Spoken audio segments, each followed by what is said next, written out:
صلی علی رسول الکریم اما بعد فاعوذ باللہ من الشیطان الرجیم بسم اللہ الرحمن الرحیم اللهم صل على محمد وعلى آل محمد كما صليت على إبراهيم وعلى آل إبراهيم إنك حميد مجيد اللهم بارك على محمد وعلى آل محمد كما باركت على إبراهيم وعلى آل إبراهيم إنك حميد مجيد جزاکم اللہ خیر۔ السلام علیکم ورحمۃ اللہ وبرکاتہ۔ آپ پہلے تو آپ لوگوں کا شکریہ جو اپنے ٹائم میں سے وقت نکال کر آج تشریف لائیں۔ آج انشاءاللہ تعالی ہم کوشش کریں گے سیریز کو وائنڈ اپ کرنے کی۔ تھوڑا سا سلیبس آج زیادہ ہے، ہم تھوڑا سا کوئکلی چلیں گے، but like would be touching upon few things which are important to know and to understand, اور کچھ historical facts particularly in reference to the Indo Pak region, subcontinent کے ریجن میں سیرت پہ کیا کام ہوا، تھوڑا سا وہ ہم دیکھیں گے آج۔ اور خاص طور پہ جو پچھلے 200-250 سال ہیں یہ بہت امپورٹنٹ ہے سیرت کے حوالے سے۔ اس پہ سیرت کی ڈائمینشنز میں بھی کافی اضافہ ہوا، سیرت کی میتھڈالوجیز میں بھی کافی زیادہ کام ہوا، اور چیزوں کو ریفائن کرنے میں، اتھینٹیکیٹ کرنے میں بھی بہت زیادہ کام ہوا۔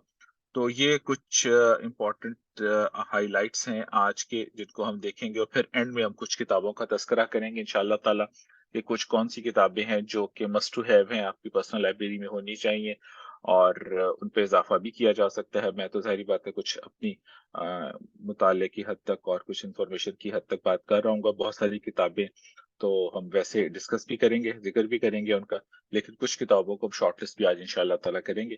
تو یہ آج کا انشاءاللہ ہمارا کہہ لیں کہ کیریکولم ہوگا آج کے اس لیکچر سیریز میں۔ بس شروع کرتے ہیں۔ سب سے پہلے تو جو ہم نے کہا تو تھوڑا سا ہم سمجھیں گے کہ انڈو پاک جو ریجن ہے ہمارا بر صغیر کا، اس کو تھوڑا سا سمجھنا ضروری ہے ہسٹوریکل ایفیکٹ کے لحاظ سے کہ یہاں پر کیا کام ہوا کیا نہیں ہوا۔ تو اس کو ہم تھوڑا سا اگر ہم دیکھیں تو بیسیکلی اس سارے ٹائم فریم کو 3 حصوں میں تقسیم کیا جا سکتا ہے۔ ایک سیکنڈ دیجیے گا یہ جی ٹھیک ہے۔ جو بر صغیر میں جو بھی کام ہوا اس میں سب سے پہلا جو ٹائم فریم ہے وہ پہلے 1000 سال آپ کہہ لیں، اس میں کیا کام ہو رہا تھا۔ اس کے اندر جو کام تھا اس سیرت کا انفارچونیٹلی کوئی کام بہت زیادہ خاص نہیں ملتا ہمیں، لیکن ایک بہت انٹرسٹنگ فیکٹ ہے کہ جس کو میں چاہوں گا کہ میں ٹچ کروں اور آپ لوگوں کو بھی پتا ہونا چاہیے۔ وہ کام یہ ہے کہ محمد بن قاسم کے بعد جب سندھ کا علاقہ جو فتح ہو گیا تھا، اس کے بعد سندھ کے لوگوں کی بہت آمد و رفت رہی ہے عرب کے علاقے میں، اور سندھ کے علاقے میں خاص طور پر ٹھٹا کے علاقے میں یہاں سے بہت سارے اسکالرس پیدا ہوئے ہیں۔ یہ وہ بات ہے میرا خیال ہے کہ اب میں سے کم لوگوں کو معلوم ہوگی۔ تو جو انیشیل ٹائم فریم ہے اس کے اندر جو سب سے زیادہ جو کام ہو رہا تھا وہ ہو رہا تھا اس سندھ کے علاقے میں، اور اس میں بھی بہت بڑے بڑے نام ابو معشر السندھی ہیں، یہ عرب میں رہے، انہوں نے وہیں پر کام کیا، لوگ انہیں ایز این عربی ہی جانتے ہیں، لیکن ان کا تعلق سندھ سے تھا۔ پھر ایک اور بہت بڑا نام یہ آپ لوگوں نے اکثر سنا ہوگا، امام اوزائی، یہ بڑا فیمس نام ہے، یہ امام عبد الرحمن الاوزائی، یہ نام کافی فیمس ہے، یہ امام ابو حنیفہ کے ٹائم فریم کے بندے تھے۔ ان کا بھی انتقال تقریباً 157 ہجری میں ہوا تھا، اور یہ بھی ان کا تعلق بھی سندھ سے تھا۔ انہوں نے زیادہ جو کام کیا وہ انٹرنیشنل لا کے اوپر کام کیا تھا، اور اس میں سے سیرت کے اوپر زیادہ انہوں نے کام کیا تھا۔ تو اسی طرح سے جب یہ جو بالکل آغاز کا ٹائم فریم ہے اس کے اوپر بہرحال میں ایک اور سیکنڈری نوٹ پہ آپ کو بتاتا چلوں، ایک اور کتاب ہے، وہ ہے آب کوثر کے نام سے۔ وہ 3 کتابیں ہیں، آب کوثر، رود کوثر، اور ایک اور ہے، یہ کافی فیمس ہے، ہسٹوریکلی کتاب لکھی گئی ہے، سمپلی کہہ لیں کہ ایک کائنڈ آف سلیبس بک ہے، لیکن اس میں کافی سارے آپ کو وہ مل جاتے ہیں کہ بر صغیر کے جو انیشیل ٹائم فریم تھا، خاص طور پہ سندھ کا جو میں بتا رہا ہوں، اس میں کون کون سے یہاں پر اسکالرز رہے اور انہوں نے کیا کیا کام کیا۔ یہ ایک سیکنڈری نوٹ پہ بات تھی، just in order to know you کہ آب کوثر، اور آب کوثر کا پہلا ہے، اور رود کوثر جو ہے وہ مغل ٹائم فریم سے غالباً بات کرتی ہے۔ پھر بس آب کوثر میں نے دیکھی ہوئی ہے، اس کا تو مجھے اندازہ ہے، رود کوثر جو ہے وہ مغل ٹائم فریم سے، تیسری بھی اس کی ہے، وہ میری ذہن سے اسکپ ہو رہی ہے، اس کا نام کیا ہے۔ تو بہرحال یہ ایک میجر پہلا جو ٹائم فریم تھا اس میں زیادہ تر کام یہیں پر ہوا، اور خاص طور پہ ٹھٹھا میں نے بتایا، ٹھٹھا میں حدیث پہ بہت زیادہ کام ہوا۔ یہ جب ٹائم فریم ختم ہوتا ہے، اس ٹائم فریم کے بعد دوسرا جو ٹائم فریم آتا ہے وہ آتا ہے جب محمود غزنوی کے حملے شروع ہوتے ہیں۔ اس کے بعد افغانستان سے ایک پورا چینل اوپن ہوتا ہے، بنو عباس کی اس وقت جو سلطنت تھی، سلطنت کو سوری کہہ لیں، خلافت کہہ لیں چلیں، وہ کمزور پڑ چکی ہوئی تھی، اور اس وقت چونکہ یہ سارے کے سارے جو خلیفہ کنٹرول کر رہے تھے بنو عباس کے تھے، تو یہ سندھ کا رابطہ تقریباً عرب جو ہے وہاں سے کٹ گیا. پھر یہ وایا افغانستان اور اس اینگل پہ زیادہ کنیکٹ ہو گیا. اب یہاں سے کیا ہوا کہ زیادہ تر جو کیریکلم تھا وہ افغانستان میں جو فالو ہو رہا تھا وہ وہاں سے آنا شروع ہو گیا. اور اسی طرح سے پھر اس ٹائم فریم میں ایک اور بہت بڑے کالر تھے محمد ہاشم، اور دوسرے تھے ابو الحسن. یہ دونوں بہت معروف ہوئے. ان کی کتاب عربی میں تھی، عرب دنیا میں بہت مقبول تھی. سب سے خوبصورت بات اس کی یہ تھی، ان کی مولانا ہاشم کی، کہ انہوں نے حضور اکرم صلی اللہ علیہ وسلم کی سیرت کو سامنے رکھ کر انہوں نے بتایا کہ پورے سال کے 354 ڈیز میں وہ کیا کیا کرتا تھا. اب سر میں نے ذرا کانشیسلی 354 کا ذکر کیا ہے. آئی ہوپ کہ یو کین انڈرسٹینڈ. جی آئی ہوپ اٹس کلیئر 354 سے کیا مراد ہے، کہ why it's not 365. Anyone? 16 calendar ہوتا ہے 365 ڈیز کا، یہ لونر جی پہ ہو. بالکل لونر کیلنڈر، جی بالکل ایسے ہی، چونکہ سارے کے سارا ہمارا جو کیلنڈر ہے اسلامک کیلنڈر وہ لونر کیلنڈر ہے. تو انہوں نے 354 ڈیز کے لحاظ سے بتایا کہ حضور اکرم صلی اللہ علیہ وسلم کے معمولات کیا تھے پورے سال کے. میں اس پہ خود بہت زیادہ اس پہ رہا کہ حضور اکرم صلی اللہ علیہ وسلم کی ڈے کی روٹین کیا تھی 24 آورس کی. تو یہ بھی ایک انٹرسٹنگ ٹاپک ہے کہ پورے 24 آورس میں وہ کیا کیا کرتے تھے، کیسے پورا دن گزارتے تھے. اس کے اوپر بھی کام ہوا ہوا ہے. اسی طرح سے ابو الحسن سندھی، اور ان کا بہت بڑا کارنامہ یہ تھا کہ انہوں نے صحائف ستہ کی 6 کتابیں ہیں، ان میں سے ہر کتاب کی انہوں نے شرح کی ہوئی ہے، اس کی انہوں نے کہہ لیں کہ تفسیر کی ہوئی ہے یا اس کی تشریح کی ہوئی ہے. یہ کام بائی دا وے یونیک کام ہے جو بر صغیر کے حصے میں آیا، کیونکہ یہ کام ان کے بعد صرف ایک اور اسکالر ہیں جلال الدین سیوطی، انہوں نے کیا ہوا ہے. جلال الدین سیوطی کے بارے میں بتاتا چلوں آپ کو کہ تفسیر جلالین بڑی مشہور ہے، آپ لوگوں نے نام سنا ہوگا اس کا. یہ جلال الدین سیوطی نے جب لکھی تھی تو آئی بلیو ان کی عمر 25 سال تھی. اور یہ دو تھے جلالین، اسی لیے کہتے ہیں اس کو کہ دو جلال تھے، ان میں سے ایک کی ڈیتھ ہو گئی تھی تو دوسرے ان کے شاگرد نے پھر یہ کام پورا کیا تھا جلال الدین سیوطی نے. اور انٹرسٹنگلی انہوں نے 40 سال کی عمر میں غالباً ان کی ڈیتھ ہو گئی تھی، اور انہوں نے اس ایج کے اندر جتنی کتابیں لکھی ہیں نا، میں گارنٹی سے کہہ سکتا ہوں آپ کو کہ میں اور آپ ہم اپنی زندگی میں اتنی کتابیں پڑھ نہیں سکتے جتنی کتابیں ایک شخص نے لکھ دی ہوئی ہیں. اور اس وقت لکھا بھی ہاتھ سے جاتا تھا، اور آخری عمر میں ان کے ہاتھ بھی جو تھا وہ شل ہو گیا تھا لکھ لکھ کے. تو اسی طرح سے اب جب یہ محمود غزنوی کا ٹائم فریم ختم ہوا اور اس کے بعد قطب الدین ایبک نے جب دہلی میں خود مختار حکومت قائم کی، تو پھر ایک نیا نصاب تعلیم آیا. اب میں باتیں کیوں بتا رہا ہوں، just to let you know کہ جو پہلے 1000 سال ہے نا بر صغیر کے، یہ کوئی بہت اچھا پارٹ پلے نہیں کر رہے، اس میں بہت زیادہ کام نہیں ہو رہا. میں مختصراً ٹچ کر رہا ہوں، ڈیٹیل آپ دیکھ سکتے ہیں اگر آپ کو انٹرسٹ ہو اس سے. یہ ہمارا ٹاپک مین نہیں ہے، جسٹ اس کو میں ٹچ کر رہا ہوں just to let you know کہ اس 1000 سال کے بعد جو دوسرا جو ٹائم فریم تھا، نیکسٹ جو 500 ایئرس تھے، وہ فینومینل تھے. تو میں اس کو صرف اس لیے ٹچ کر رہا ہوں. بہرحال اس فریم میں جب اب خاص طور پہ اسلامک کیریکلم ڈیفائن ہوا تو اس میں عربک کے قواعد سے بہت زیادہ صرف و نحو اس کے اوپر بہت زیادہ کام شروع ہو گیا. پورے متن یاد کرنا شروع کر دیے اور ڈیٹیلز میں جانا شروع ہو گئے. حدیث بالکل نہیں پڑھائی جا رہی تھی اس وقت. اب یہ ٹائم فریم پھر مغل کا جب ٹائم فریم آیا، اس کے بعد دور سلطنت جب ختم ہوا، مغل سلطنت قائم ہوئی. اب ان کا بھی کوئی یہ وسطی اشیاء سے آ رہے تھے. اب ان کی بھی روایت وہی تھی، کوئی فرق نہیں تھا، وہی لفظی کاریگری، جزیات پر بحث اور حواشی پر بحث، اس طرح کا ہی کام چلتا رہے. لیکن اس میں ایک اور جو امپورٹنٹ فیکٹر آیا وہ ہوا جب شیر شاہ سوری کے مقابلے میں جب ہمایوں کو شکست ہوئی اور ہمایوں چلا گیا تھا ایران. پھر جب ایران میں جا کے جب اہل ایران نے اس کو رکھا اور انہوں نے اس شرط پر اس کا ساتھ دیا کہ ہمارے لوگوں کو اسکالرس کو ساتھ لے کے جاؤ گے. یہ بڑا انٹرسٹنگ فیکٹر ہے. ہمارے ہاں جو بیسیکلی اہل تشیع حضرات ہیں اور یہ جو شیعت آئی ہے، یہ ہمارے ساتھ یہ ہمایوں کے ٹائم فریم میں آئی ہے، اور یہ وایا ایران آئی تھی اس وقت، اور ایران سے فلاسفرز اور اسکالرز آئے تھے اس فریم میں. اور وہ آ کے سب سے پہلے آباد ہوئے. قلعہ روہتاس ہے جہلم کے پاس، آپ لوگوں نے میں سے کچھ نے اگر دیکھا ہو تو وہاں پر آ کے آباد ہوئے تھے. اور ان میں بھی ایک نام فتح اللہ شرازی کا نام بہت اہم تھا. انہوں نے وہ بحثیں زیادہ جو عقلی بحثیں تھیں، جو فلسفیکلی جو شیعت تھی اس کو ترویج دینا شروع کی. اس طرح سے یہاں پر شیعت آنا شروع ہوئی. اب جب یہ ٹائم فریم گزرتا جا رہا ہے، برصغیر کے مسلمانوں کی حکومت کو 800-900 سال جب ہو چکی ہیں، تو اب ہونا یہ شروع ہوا کہ پھر اس کی ساری تباہی بھی آنا شروع ہوئی۔ وہ تباہی کیا تھی، اس کا کلائمیکس کیا تھا؟ وہ تھا شہنشاہ اکبر کا دور۔ شہنشاہ اکبر کے دور میں دین اکبری جب اس نے کہنا شروع کیا کہ 1000 سال پورے ہو چکے ہیں اسلام کو، اور اب ایک نیا ایولیوشن اس کا ہونا چاہیے، دین اکبری کے نام سے اس نے رقہ بنایا ایک سارے ادیان کو اکٹھا کر کے۔ اور یہ ایسا نہیں تھا کہ اس کے پیچھے کوئی اسکالرلی فورس نہیں تھی۔ ابو الفضل اور فیضی جیسے ایسے کمال کے کہہ لیں کہ علم کلام کے ماہر ایکسپرٹ اسکالرس اور فلاسفرز اس کے ساتھ تھے۔ البن فیضی ابو الفضل کے بارے میں آتا ہے، اس نے تو بغیر نقطوں کے پوری کی پوری تفسیر لکھی تھی اس دور میں، جو آسان کام نہیں تھا۔ تو اچھے خاصے انٹیلیجنٹ لوگ تھے جو پیچھے یہ کام کر رہے تھے۔ لیکن وہاں پر دو شخصیات، ایک شیخ احمد سرہندی، اور دوسرے جو تھے وہ عبد الحق محدث دہلوی۔ عبد الحق کا نام آپ نے سنا ہوگا۔ یہ ایک کروٹ ہے، یہ جو میں پیچھے سارا کا سارا آپ کو بتا رہا تھا، یہ just to keep this thing context کے جو یہ اگلا ٹائم فریم 1000 سال کے بعد شروع ہوتا ہے، یہ بڑا اہم ہے ہمارے لیے، خاص طور پہ بر صغیر میں ود رسپیکٹ ٹو دا حدیث اینڈ سیرہ جو کام شروع ہوتا ہے۔ تو امام احمد سرہندی اس کے اکبر کے خلاف کھڑے ہوئے، انہوں نے اس کی تردید کرنا شروع کی۔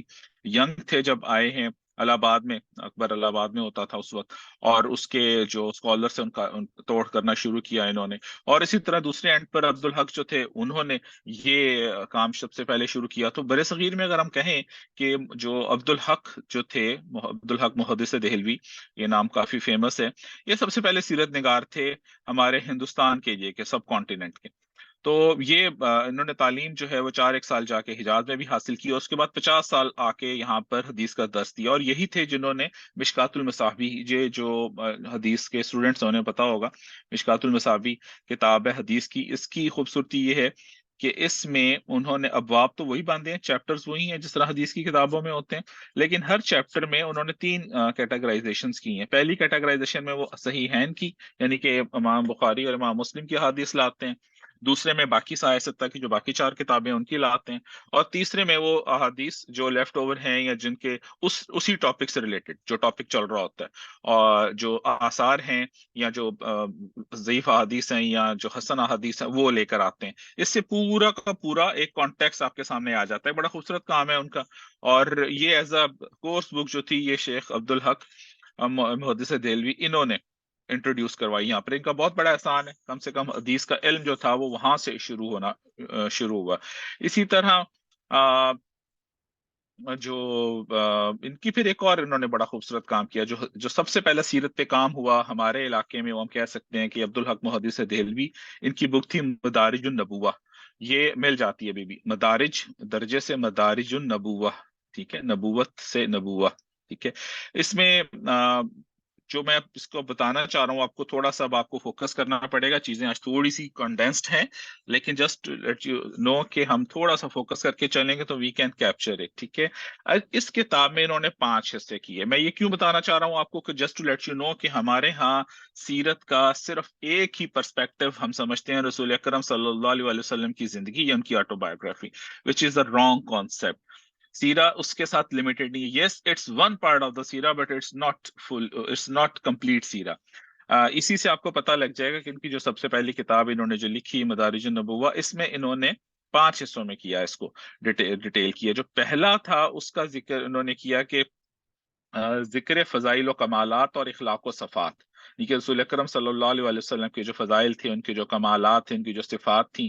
دوسرے حصے میں آپ صلی اللہ علیہ وسلم کا خاندان، آپ کا نسب، آپ کی ولادت، پیدائش اور بچپن کے واقعات ہیں، اس کا بھی انہوں نے میجر جو لیا اس کے تو احادیث سے لیا ہوا ہے۔ اور اسی طرح تیسرے حصے میں ان کا پھر یہ جو ہسٹوریکل بیک گراؤنڈ کہ حضور اکرم صلی اللہ علیہ وسلم کی جو ٹین ایج سے لے کر وفات تک کے تمام واقعات، انکلوڈنگ ہجرت، غزوات، سارا کچھ اس میں بیان کیا۔ چوتھا جو انہوں نے چیپٹر انہوں نے خاص طور پر مختص کیا آپ کے صلی اللہ علیہ وسلم کے اس دنیا سے تشریف لے جانے کے بارے میں۔